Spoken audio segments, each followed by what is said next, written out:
I took the MBTI personality test, and I think people misunderstand what personality tests are actually useful for. Because your four letters are not supposed to tell you who you are, they're supposed to give you some sort of a language for asking, why am I like this? And more importantly, they have to stay like this. There are two extreme reactions to the MBTI personality test, which I see. The first person takes the test and says, oh, this is pseudoscience. Human beings are too complicated to fit inside 16 boxes. And honestly, yeah, fair. Then you have the second person. They take the test once at 2:47 in the morning, and suddenly, sorry, I can't answer phone calls. I'm an INTP.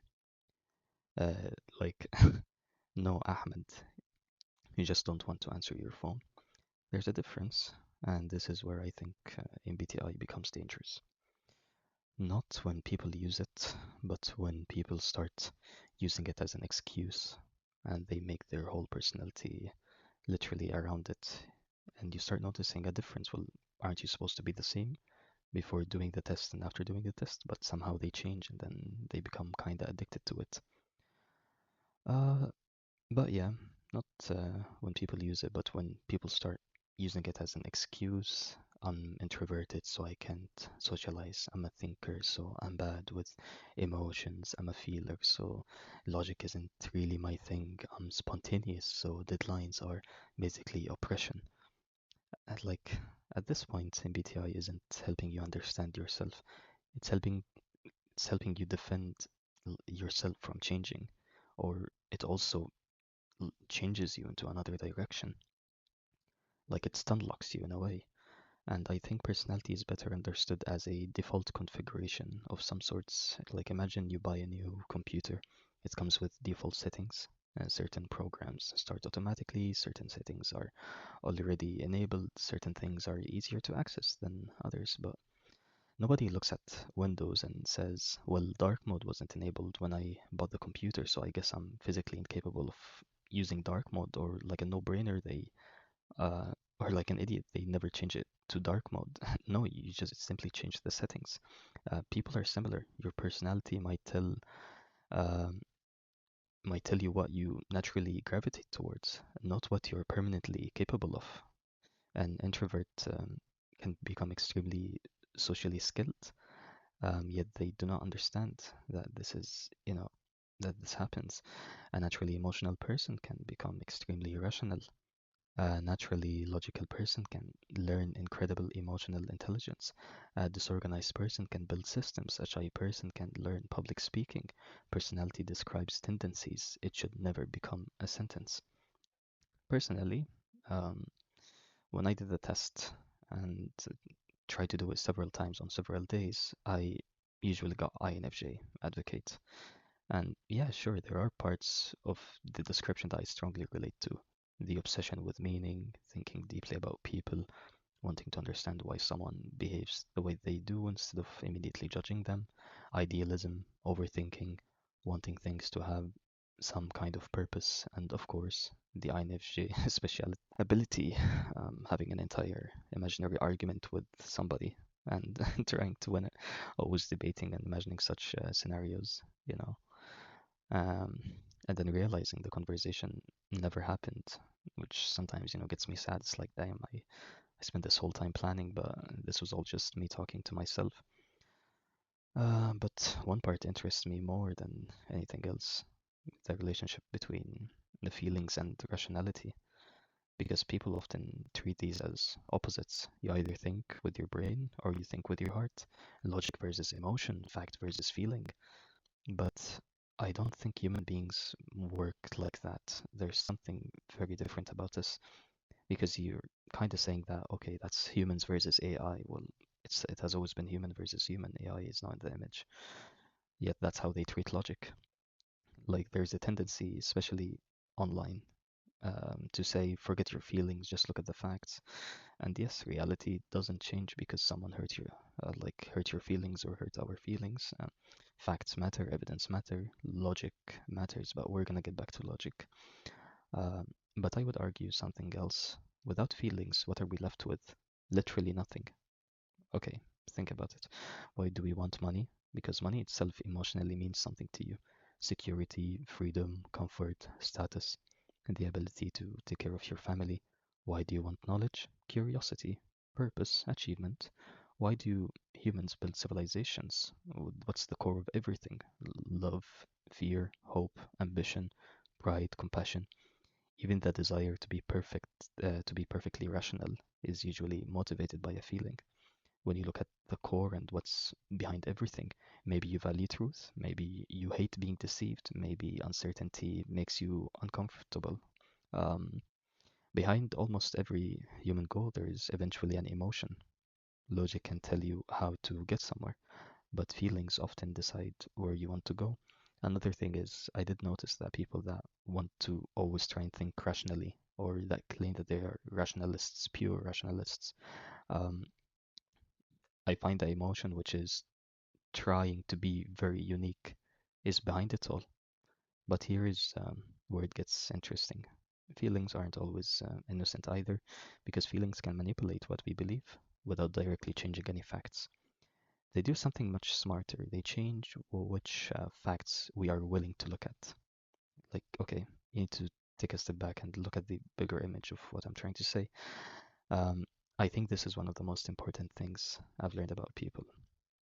Feelings can dictate your rational facts by choosing what to limit your knowledge in. Imagine two people arguing about something controversial. Both believe they are completely rational. Person A watches 10 videos supporting their position. Person B reads 10 articles supporting their opposite position. Both now have evidence, both have statistics, both have experts. Both can say, I'm just following the facts, but neither one necessarily lied. Their emotions may have controlled the process before the logic even started. You don't always manipulate a conclusion by changing the evidence. Sometimes you manipulate the conclusion by controlling which evidence enters the room in the first place. And humans do this constantly. Politics, religion, relationships, money, history, even arguments with friends. Sometimes we don't search for the truth, we search for better ammunition. Google becomes less of a search engine and more of a lawyer we have hired to prove our point or to prove that we were right. And ironically, I think people who strongly identify as rational can sometimes be especially vulnerable to this. Because if you believe I'm a logical person, then you become less suspicious of your own reasoning. You start believing bias is something emotional which people have.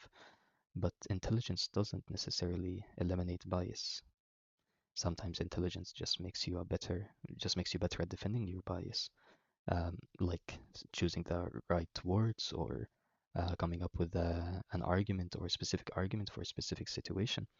A highly intelligent person can construct an incredibly sophisticated argument for something they emotionally decided to believe 5 minutes earlier. The brain is amazing, right? Give it enough intelligence and it can build a philosophical fortress around almost anything. That's why self awareness matters. Not, am I emotional? Everyone is.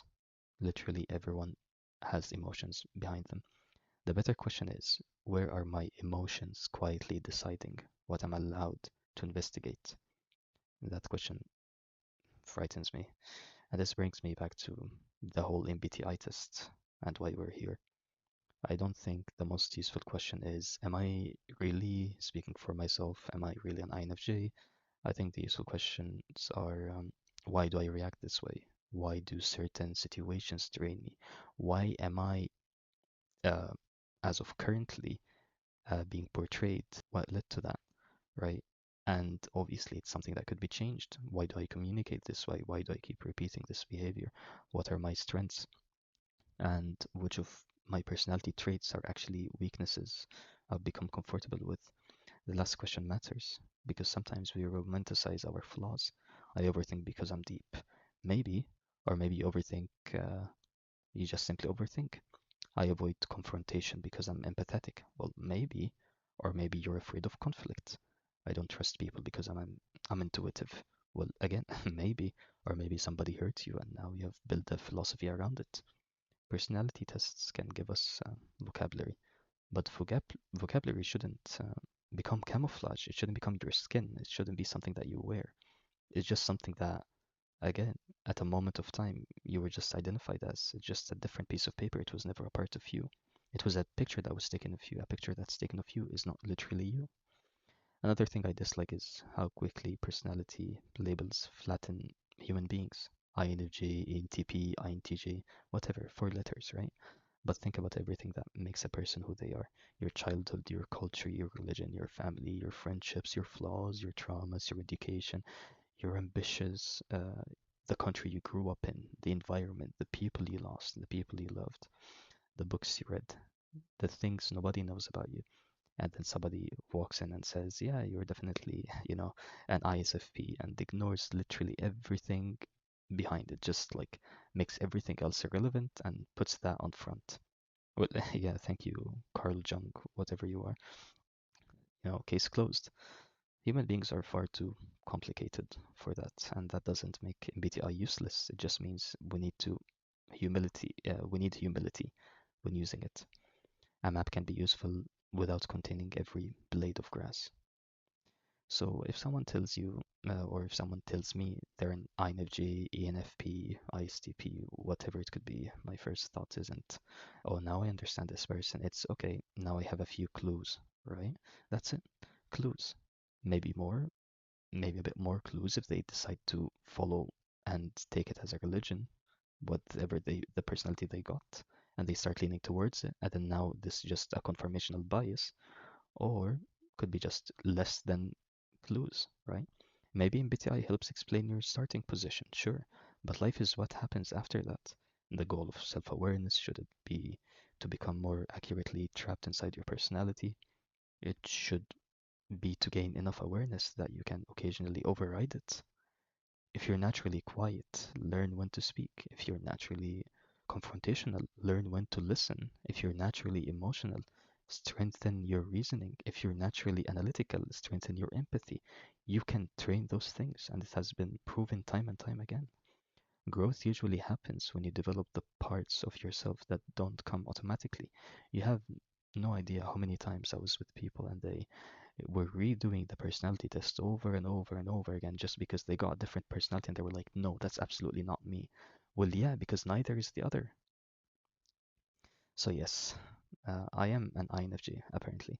And I actually like that description, kinda. It explains certain things about me surprisingly well, but I never want four letters to become the boundary of who I can become because I'm more than that. I was born. I went through stuff. I had parents. I grew up with friends. I grew up with family. Grew up with siblings. Had different things going on. Went through different moments. Every human being has their own fingerprint. And same thing with the personality. I have never seen. You can sure maybe draw conclusions, but no two people are identically 100% the same because personality should be a mirror. You look into it, you learn something.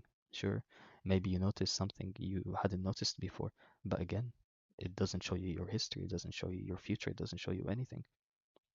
And then you walk away from the mirror and continue living. Don't build your house inside it. After all, house you can't do that.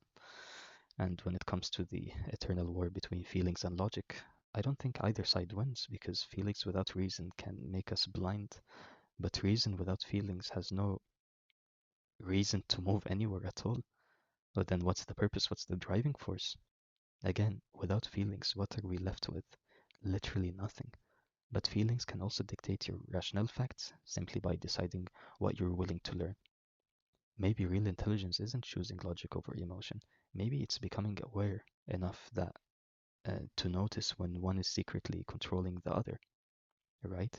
And perhaps that's the deepest thing any personality test can teach us. Not who we are, but how much of ourselves we still don't understand. And I want to leave I want to leave with a last example. Imagine an isolated town where every single person believes the earth is flat. Not jokingly, right? Not as some conspiracy. To them, it is simply a fact. Their parents taught them that. Their teachers taught them that. Everyone around them agrees. And maybe, with the limited observations available to them, nothing in their Daily lives gives them an obvious reason to question it. So if you walked into that town and seriously asked, is the earth flat? They wouldn't say, well, that's just my opinion. No, they would probably look at you like you're an idiot. Of course it is. That's a fact to them, right? But does everybody believing something make it true? Absolutely not. Obviously not. And that's where this gets very uncomfortable because from inside of our own perspective, we also call things facts. We observe something, we collect information, we reason from that information, and then we conclude this is reality. But what if we're missing something? What if our instruments aren't good enough yet? What if there is information we haven't discovered yet? What if something we confidently believe today turns out to be completely wrong 100 years from now? History has already shown us this many times. People have held ideas with absolute certainty, only for later generations to discover that those ideas were incomplete, misleading, or completely false. Think about how many times this already happened. So then, what exactly is true logic? Here's the problem. Logic can only work with the information you give it. If your starting assumption is wrong, you can reason perfectly and still reach a completely wrong conclusion. You can build a flawless argument on top of a false foundation, and suddenly that flawless argument doesn't mean very much if the foundation is wrong. Flawless reasoning can build you a flawless structure in the wrong place. This is why I wouldn't say logic itself is useless, but logic is incredibly powerful. But human logic is limited by human information. We're very limited beings. We're limited in everything. That's why in physics we have theories. Everything is theory. We know nothing for absolute certainty except one absolute truth, but maybe this will be for a later time. Imperfect instruments, incomplete knowledge, culture, personal experiences, bias, emotion. These things we cannot get rid of them, and then we reason from all of that. So sometimes the problem isn't that your logic is failed. No, your observation failed before your logic even began. And that changes everything. Because now the question isn't only, is my reasoning logical? No. The question becomes, is the information I'm reasoning from actually complete? And even more importantly, did I emotionally choose which information I was willing to see?